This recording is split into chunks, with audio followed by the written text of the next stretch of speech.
Alright, welcome back to the episode 4 video, guys. We're gonna continue Akiko's routes, yeah, guys. The same day afternoon.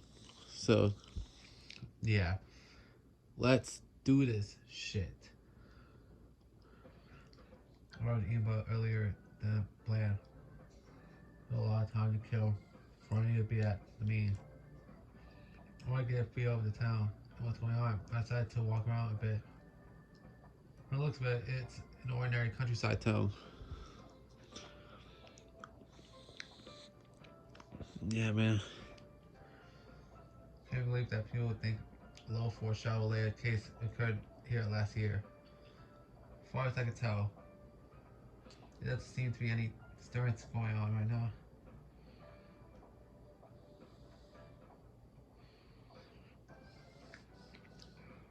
Like, the unit named Labras isn't really among here either. As soon as I stray from the main street a bit, smells and feel as far as the eye can see. The air is clean and traffic is pretty light, so the town has that going for it. This would be a great place to go really early in the morning.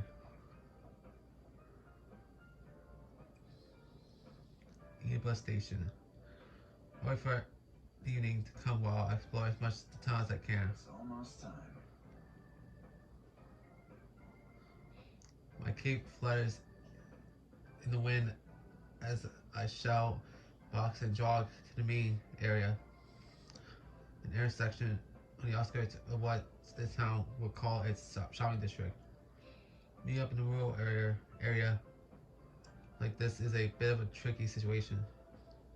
Since Shaw operatives do not officially exist, we need to draw a little attention to our mission as possible. Hopefully we can quickly join up and be on our way so that the residents don't take notice of a bunch of outsiders assembling in that sleepy town.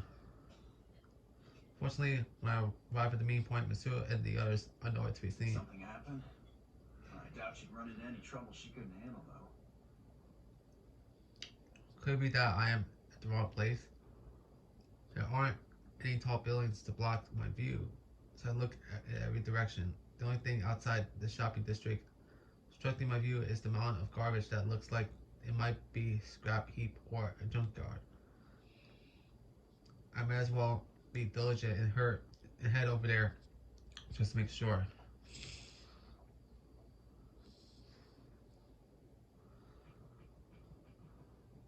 I enter the area, and it's full of all kinds of junk. Cars, household appliances, large and small, piled into a small artificial mountains. I test my footing and began climbing up the stacked trash. Looking down, I spot a long black limousine that is completely out of place in this tiny town. Come to realization inside. Of course. They'd stand out no matter where they were, so they could only park here. No shit, bruh. Two of my friends are staying by the limousine. A woman decked out in a fur coat and a mechanical girl is Mitsuru and Igus. Right before I call, I'll tell them Igus does something bizarre. She extends her right arm towards the TV screen in front of her and Igus's hand is passing right through the screen. Her steel fingers aren't just breaking the TV screen, they're definitely going inside it. Concentrating, rings of white light are rippling forth from where she inserted her hand. It's the same as mine. It's hard to say definitively since this is my first encounter with it, but I believe this reading is from a personality module. Does that mean our retrieval target is inside the TV? I don't understand how or why, but it seems that people can enter the TV. If that's the case, it would be a perfect place to hide stolen cargo. That makes things easier. Sounds like fun. two of them look up surprised. Is that Akihiko? I leap off the mountain of trash and land in front of them. You didn't show up at the rendezvous point, so I went looking and found you here. This whole TV thing is pretty interesting. Akihiko, what on earth are you wearing? Just what were you doing overseas? Huh? Didn't I tell you that I was on a training expedition? Don't tell me you came here from the airport like that. Does the concept of keeping a low profile mean nothing to you? Says the girl who's wearing a fucking cat suit with a fur coat, bro. I take a glance at Mitsuru and I can tell that she's summing up her coldest stare. The clothing allows me to have much better mobility, but I don't think Mitsuru is going to listen to my explanation. Mitsuru-san, I believe we have lost the right to complain about that.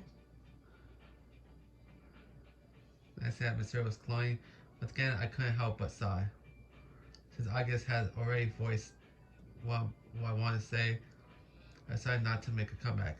Mitsuru simply shakes her head and sighs back at me.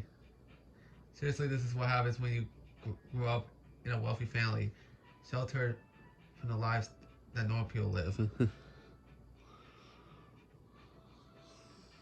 Anyway, I slammed my left fist into my right palm. I guess sister unit Labris. She apparently inside the TV in an obscure part of the countryside town. I gotta wonder, what else will be waiting for us inside? we can get inside from that TV, right? And what are we waiting for? Still the same Akihiko. We don't know the situation inside yet, and we'll need a secure means of getting out. So what? If we want to get this Labris back, someone has to go inside, right? Well, that's... Material at a loss for words. I know that I'm voicing my opinion more forcefully than she is used to, but it's what I have to do. I know Material well enough to know when she needs someone to prod her into action. Wanting to exert control over every situation is a commendable trait, but in certain situations, Wayne doesn't allow you to seize any more control, and it also gives you the opportunity, the opponent one time to prepare. Our target hijacked a plane to throw her into a TV in this town. If we sit on our hands, it's possible we'll be put in serious danger.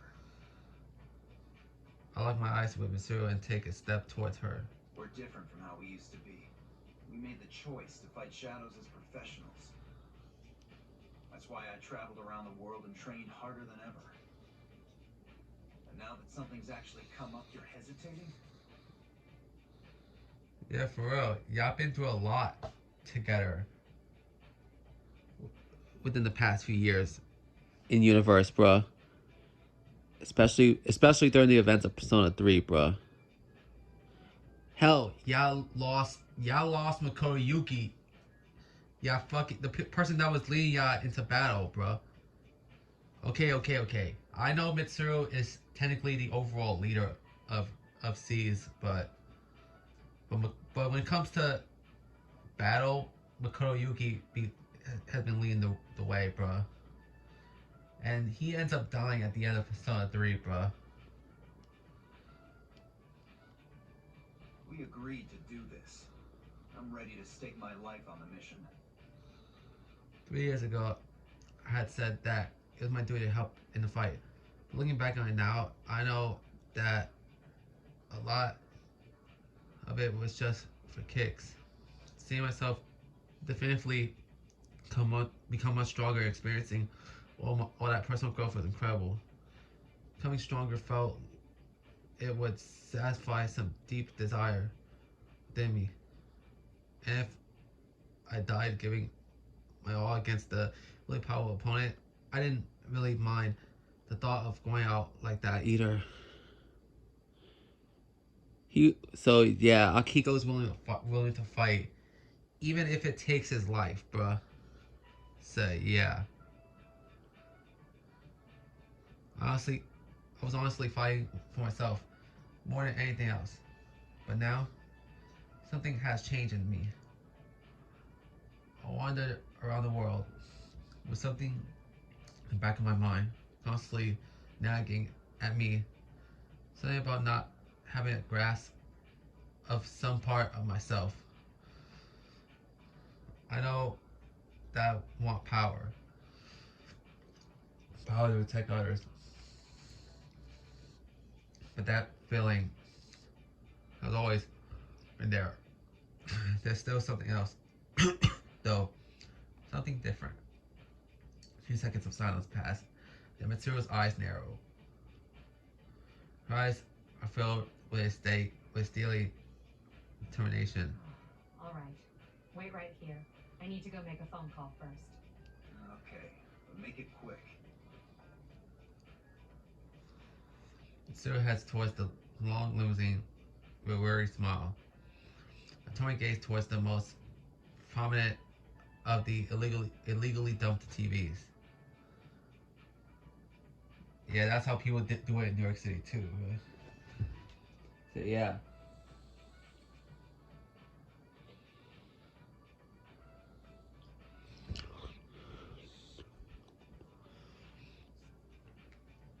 I reach towards the screen. My fingers sink into it in exactly the same way Agus did.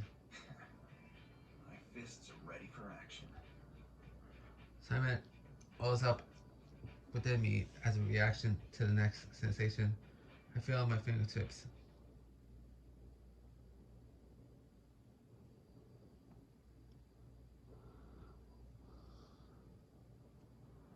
Yeah, and honestly, we saw this cutscene, bruh, a couple of times, bruh. So yeah.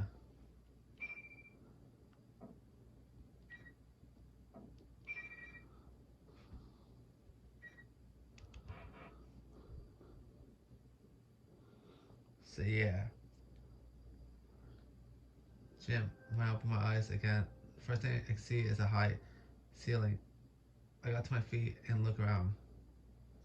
Basketball hoops and the ground lined with a white tape and folding chairs stacked high into the air. Is this a gym?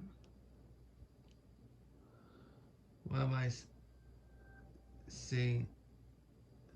What I see now isn't matching what I expected to be seen.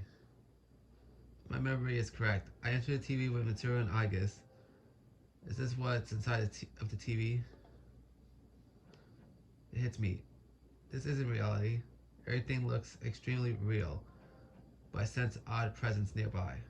I brace myself inside this oddly quiet gym. If I'm the only one here, I must be cautious. Alone. Suddenly realized that Mitsuru and Agus should be here too. They came into the TV with me, but they're not nowhere to be seen.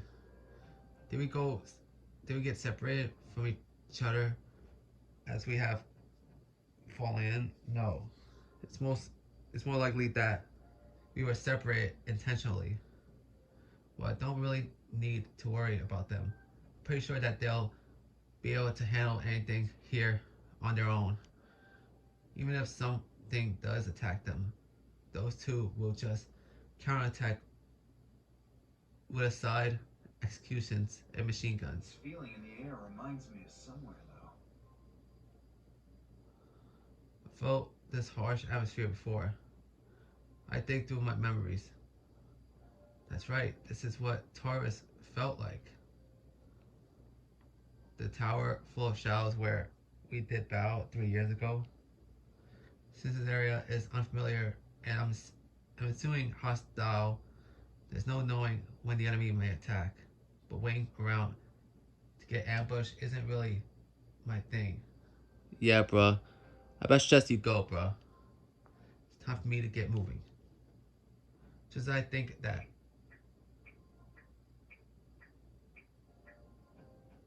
Oh, Teddy, bruh. What the hell is that, bruh? A bizarre object approaches me from further inside the gym. It's red, blue, and brown. On top of that, it's walking on 2 feet. I've wandered all across the globe to different regions, but I've never seen a bizarre creature like this. Huh? There's a weird guy in a cape. Weirder still, it's able to communicate with me. With me. You think you've got the right to call me weird? You seem suspicious. How rude! I'll say the same back to you. Being half naked and wearing a cape is totally suspicious. So what? So what? I appear shirtless all the time, bruh. So what?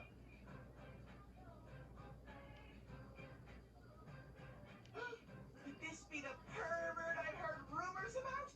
My innocence is in danger. No, bruh. Making no sense at all. Who are you? Oh, don't tell me. Are you a shadow? Huh? I'm Teddy! Teddy! So you are a shadow.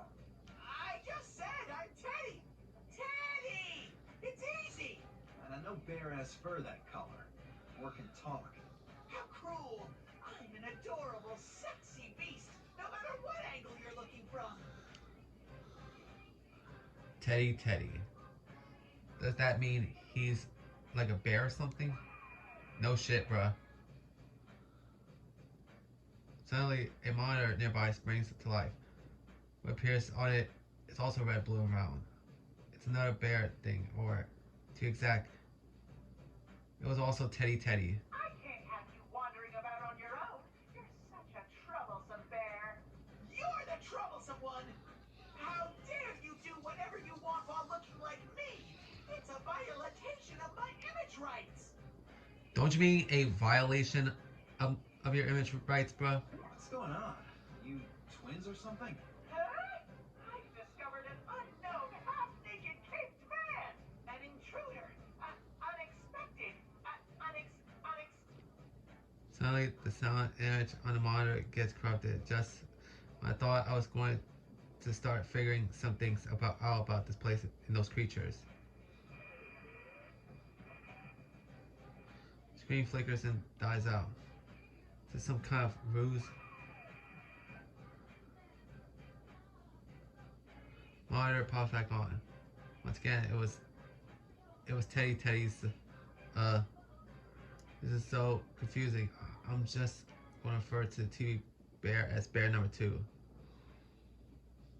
People in a lot of overseas cultures add suffixes like the second or the great into their kids' names. So I figured I'll go with something similar. I'm in some crazy TV world, so I'm not just gonna assume that these guys are Japanese.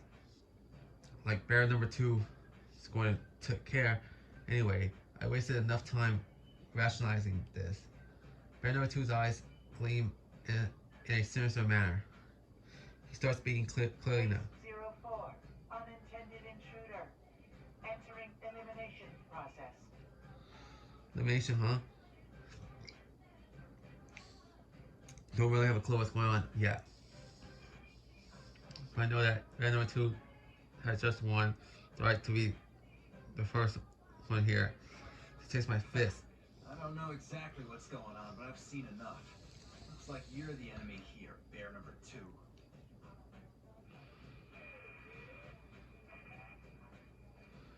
I'm not sure how much stuff I'll put in the comment section while I'm in this TV world. But if he's using a PA system, I'm guessing there needs to be some kind of control booth for it. Since I'm in some kind of school. Maybe I'll probably find bear number 2 in the announcement room. The Labyrinth is inside here. If bear number 2 is running this whole event, he's gotta have some kind of information about her. Turn to Teddy. As for you, Teddy, he seems to be your enemy too. Why don't you step down and let me handle him? Proceed to walk in search of an announcement room. But No way! What? I mean, who are you? You haven't even told me your name. And that bear might be a bad guy who tricked my beloved sensei and friends. I can't leave this in the hands of a half-naked cape man like you.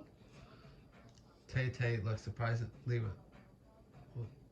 resolute as he refused my offer. Does he have friends of his own that he's trying to desperately to protect too? Well, your costume is strange. I do like that fire in your eyes. What's that supposed to mean? It sounds perverted coming from a half-naked cave guy. It's not even perverted, Hey, bro. I have a name. It's Akihiko Sanada. You don't have to call me half-naked cape guy. And I know I can't prove I'm on your side just by saying so. So judge for yourself whether I'm worthy of your trust. In the ring. You're that excited to do this? Fists don't lie, you know? Now come on, and I'll give you everything I got. Let's go. Point fist out in front of me and focus. If one does not face their cowardice, they cannot summon a persona. That's why persona users used to have to undergo the trial of holding an invoker to their hands. But that was simply a ritual to overcome one's psychological block. It isn't a required step in handling personas. My resolution has always been within me after all. Come, Persona! I sense power rising from deep within me. Yeah, let's fight Teddy, bro.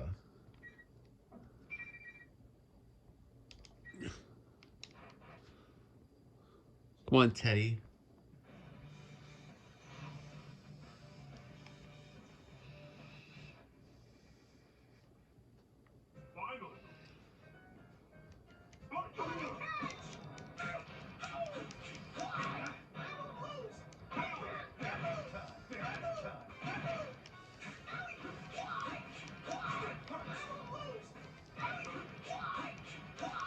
Alright.